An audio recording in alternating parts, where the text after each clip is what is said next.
শুনুন আরবি হাদিস।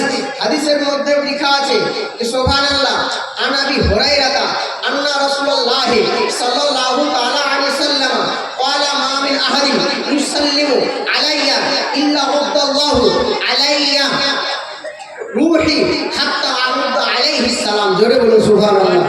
আমার নবী পাকের উপরে কেউ যখন দরুদ পড়ে, আমার নবী মুস্তাফার উপরে কেউ যদি সালাম পড়ে, আমার নবী মুস্তাফার উপরে যখন কেউ সালাম দেয়, যখন কেউ দরুদ পড়ে, তো ওই সালাম দরুদটা আল্লাহ তাআলা আমার নবীর দরবারে পৌঁছে দেওয়া হয়। আমার নবী বলেন যখন কেউ আমার প্রতি সালাম দরুদ পড়ে, আল্লাহ তাআলা আমার মধ্যে রূহ দিয়ে দেয়। জোরে বলুন সুবহানাল্লাহ। কে দিয়ে দেয়? রূহ। এবং রূহ এবং বডির সঙ্গে নবী পাক সালামের উত্তর দেয়। আচ্ছা, কোন মানুষের মধ্যে যদি রূহ থাকে, সে মুর্দা না জিন্দা? মুর্দা না জিন্দা গো বাবা? জিন্দা। সে কানা হলেও জিন্দা, বোবা হলেও জিন্দা, বোকা হলেও জিন্দা, বুড়া হলেও জিন্দা, জোয়ান হলেও জিন্দা। রূহ আছে মানে জিন্দা মানুষ। হে মুসলমান, বলার উদ্দেশ্য এটাই যে আল্লাহ তাআলা অগণিত লক্ষ লক্ষ কোটি ফেরেশতা আছে, আছে না নাই? আগে না বলেন, প্রত্যেকটা ফেরেশতা নবীর দরবারে যে একবারে যে সালাম দেয়, দ্বিতীয়বার সে সুযোগ আর পাবে না। তো নবী পাকের উপরে লক্ষ কোটি ফেরেশতারা সালাম দেয়। নবী বললেন সালামের উত্তর আমি রূহুর সাথে দিয়ে। তো সালাম ফেরেশতাদের ভিড় পাবে না, উত্তর দিচ্ছে। আমাদের এখান থেকে সালাম দিলাম, নবী উত্তর দিলে। বাড়া থেকে কেউ সালাম দিল, নবী উত্তর দিলে। আপনার মহাদে থেকে কেউ সালাম দিল, নবী উত্তর দিল। রামপুরহাট থেকে কেউ সালাম দিল, নবী উত্তর দিল। মুর্শিদাবাদ থেকে কেউ সালাম দিল, নবী উত্তর দিল। বর্তমান থেকে কেউ সালাম দিল, নবী উত্তর দিল। এই থেকে নিয়ে গোটা ভারত থেকে নবীর দরবারে সালাম গেল। গোটা ভারতের সালাম নবী উত্তর দিলেন। বাংলাদেশের সালাম নবী উত্তর দিলেন। পাকিস্তানের সালাম নবী উত্তর দিলেন। মিশরের সালাম নবী উত্তর দিলেন। আফ্রিকার সালাম নবী উত্তর দিলেন। মক্কার সালাম নবী উত্তর দিলেন। মদিনার সালাম নবী উত্তর দিলেন। শুধু তাই নয়, পাঁচ ওয়াক্তের মধ্যে জোহরের নামাজে নবীকে সালাম দেওয়া হয়। আসসালামু আলাইকা আইয়ুহান নবী, নবী উত্তর দিলেন। জোহরের নামাজে সালামের উত্তর নবী আমার দিলেন। আসরের নামাজে সালামের উত্তর নবী আমার দিলেন। জোহরের উত্তর নবী দিলেন। ফজরের উত্তর নবী দিলেন। হে মুসলমান, মিলাদের মধ্যে নবীকে সালাম দেওয়া হয়, নবী উত্তর দিলেন। আপনার 40-এর মধ্যে নবীকে সালাম দেওয়া হয়, উত্তর দিলেন। ঈদগাহের ময়দানে সালাম দেওয়া হয়, নবী উত্তর দিলেন। আমি বলতে চাই নবী পাক বললেন সালাম যখন আমাকে কেউ দেয়, আমার দেহের মধ্যে আল্লাহ রূহ দিয়ে দেয়। কিয়ামত পর্যন্ত নবীর প্রতি সালাম দেওয়া বন্ধ হবে না। নবীর দেহ থেকে রূহ পাপ হবে না। সুবহানাল্লাহ, সুবহানাল্লাহ, জোরে বলুন, সুবহানাল্লাহ, আরাকার বলুন, সুবহানাল্লাহ। কিয়ামত পর্যন্ত।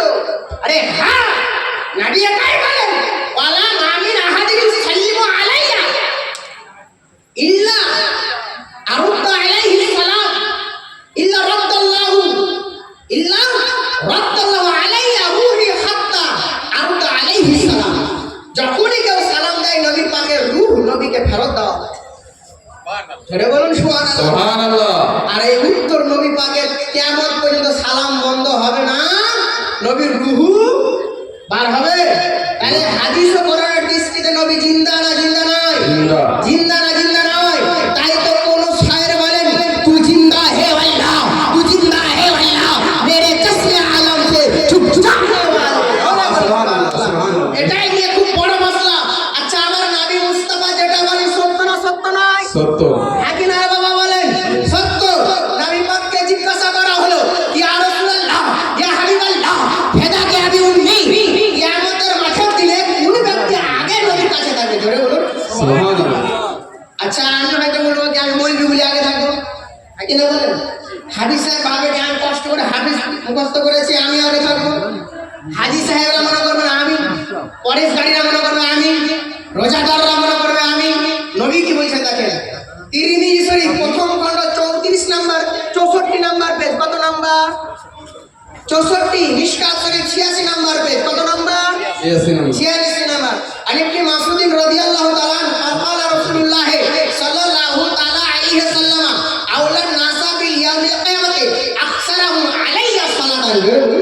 সুবহানাল্লাহ।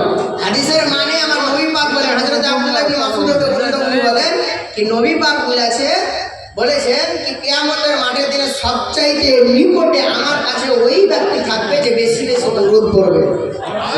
আবার দরুদ বলে জোরে বলো সুবহানাল্লাহ। আচ্ছা, এখানে আমার প্রশ্ন আসতে পারে কি হুজুর দরুদের কথা কেন বললো? নবী তো এটা বলতে পারতেন কি বেশি বেশি নামাজ পড়বে সে আমার কাছে থাকবে। নবী তো এটা বলতে পারতেন কি দান খায়রাত যে বেশি বেশি করবে সে আগে আমার কাছে থাকবে। হ্যাঁ কি না বলেন? যে বেশি বেশি করে রোজা রাখবে সে আমার কাছে থাকবে, পরেশগাড়ি আমার কাছে থাকবে। এটা বললেন না, নবী বললেন দরুদ পড়নেওয়ালা আমার নিকটে থাকবে। দরুদ পড়নেওয়ালা নিকটে কিভাবে থাকবে? দরুদ পড়নেওয়ালা যে হবে সে আশিকে মুস্তাফা হবে, আর আশিকে মুস্তাফা যে হবে সে নামাজ থেকে বাতিল থাকবে না। যে আশিকে মুস্তাফা হবে সে মুসলমান গুনহার দিকে যাবে না। আশিকে মুস্তাফা যে হবে সে বেনামাজি হবে না।